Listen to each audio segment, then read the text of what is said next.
Hello chers amis internautes, chers fidèles abonnés des pages Sport Santé Plus. Avant de continuer dans cette vidéo, nous vous demandons aimablement de liker toutes les pages de Sport Santé Plus afin de ne manquer aucune des notifications qui vous permettront de nous suivre au jour le jour et d'aller avec ces thèmes alléchants que nous avons abordés depuis un certain moment. Il s'agit des pathologies bucco-dentaires et la pratique sportive, et sinon, il s'agit des pathologies bucco-dentaires et la performance sportive. Aujourd'hui, nous allons développer un sous-chapitre assez important. Quel est l'impact d'une maladie bucco-dentaire sur la santé générale au niveau du sportif?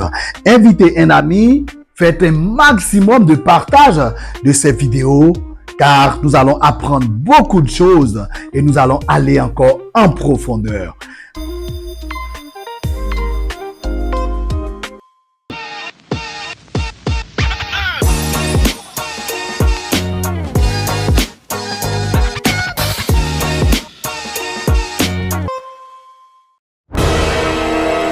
La compréhension de l'impact d'une pathologie bucco-dentaire sur la santé générale d'un sportif part simplement de l'anatomie et de la localisation et de la situation des différents éléments au niveau de l'organe dentaire.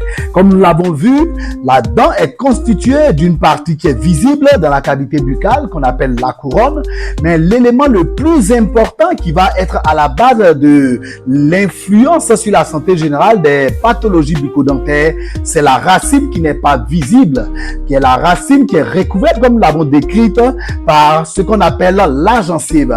La racine a au sein d'elle un canal qu'on appelle un canal radiculaire, et également dans ce canal, il existe un élément, un tissu conjonctif qui est constitué de vénules, d'artérioles et de nerfs. Et cette partie sensible de la dent est appelée la pulpe. La pulpe peut être comparée au cœur au sein d'une dent. Ainsi donc, toutes ces vénules, toutes ces artères vont avoir une sortie au niveau d'un trou qu'on appelle le foramen apical. L'apex étant le bout de la racine de la dent. Au travers de ce foramen apical, les nerfs, les artérioles, les vénules qui sont contenus dans la pulpe vont retomber dans la circulation générale, comme vous le voyez dans ce schéma. Les deux principales infections que nous avons déjà vues, la carie dentaire et la maladie parodontale, sont pourvoyeuses d'un maximum d'infections loin de l'organe dentaire. Il faut savoir que la carie dentaire va chercher en premier lieu à nécroser la pulpe.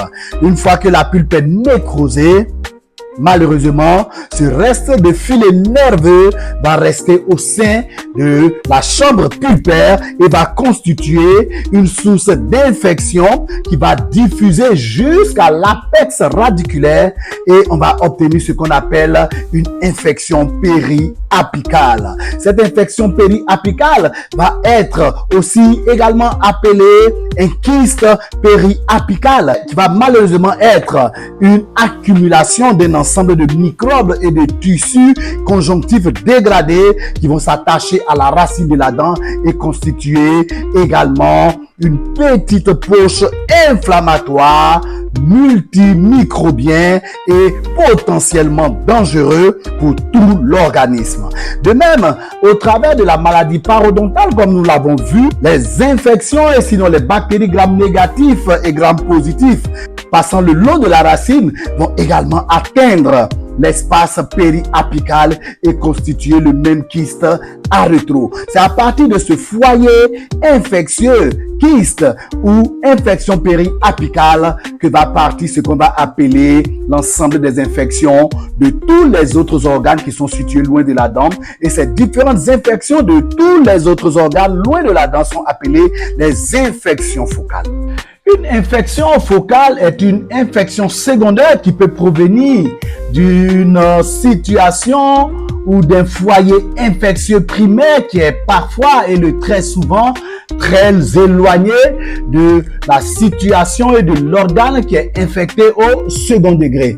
Ainsi donc, comme nous avons le voir, au travers des différentes sorties, au travers des différents déversements des microbes depuis le foyer bucco-dentaire dans la circulation générale, la conduction de tous les éléments infectieux va atteindre tous les autres organes assez importants que nous allons voir, du fait que tout retourne au cœur en termes de circulation sanguine et tout part du cœur en tant que distribution de tout le sang qui a été filtré, malheureusement pas purifié, des microbes qui ont été transportés au cœur. Voilà pourquoi l'un des premiers éléments qui va être infecté en termes d'infection focale, c'est le cœur. Vous vous souvenez que nous avons parlé de ce qu'on peut appeler l'endocardite d'Osler, qui est une infection cardiaque très dangereuse qui généralement à 35% vient d'une origine carieuse et d'un foyer infectieux bucco-dentaire. Les toxines qui vont circuler dans le sang de façon générale vont augmenter les risques de faire une maladie pulmonaire et d'entraîner des déclenchements d'asthme et également aussi entraîner des pleurosies qui sont également des infections pulmonaires. Il faut également souligner que la circulation de ces toxines à partir du foyer infectieux bucco-dentaire vont malheureusement entraîner une infection et une inflammation au niveau des articulations. Il faut également souligner l'influence importante du foyer infectieux bucco-dentaire sur les tendons, de sorte que les tendinites à répétition et les tendinites qui ne cèdent pas malgré les différentes prises en charge exhaustives au niveau médical peuvent provenir de l'existence permanente d'un foyer bucco-dentaire infectieux. Les infections bucco-dentaires à partir d'une inflammation pulpaire qui va traverser le foramen apical vont exposer également les différents sportifs à ce qu'on peut appeler des infections urinaires à type de néphrite, mais également les infections à partir des foyers bucco-dentaires loin de l'infection dentaire vont entraîner plus loin une infection digestive avec les gastriques septiques dû au fait du déversement d'un maximum de microbes au niveau digestif.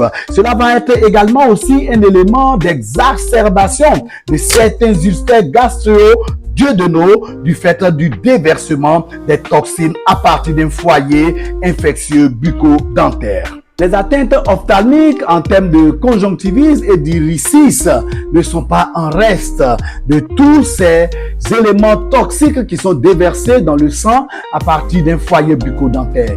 Au niveau dermatologique, des infections telles que les eczémas vont malheureusement être dues par le foyer infectieux bucco-dentaire avec le déversement d'un maximum de microbes à partir de l'infection et du kyste périapical. Il faut souligner également que les pathologies musculo-tendineuses au niveau du sportif sont des maladies très préoccupantes.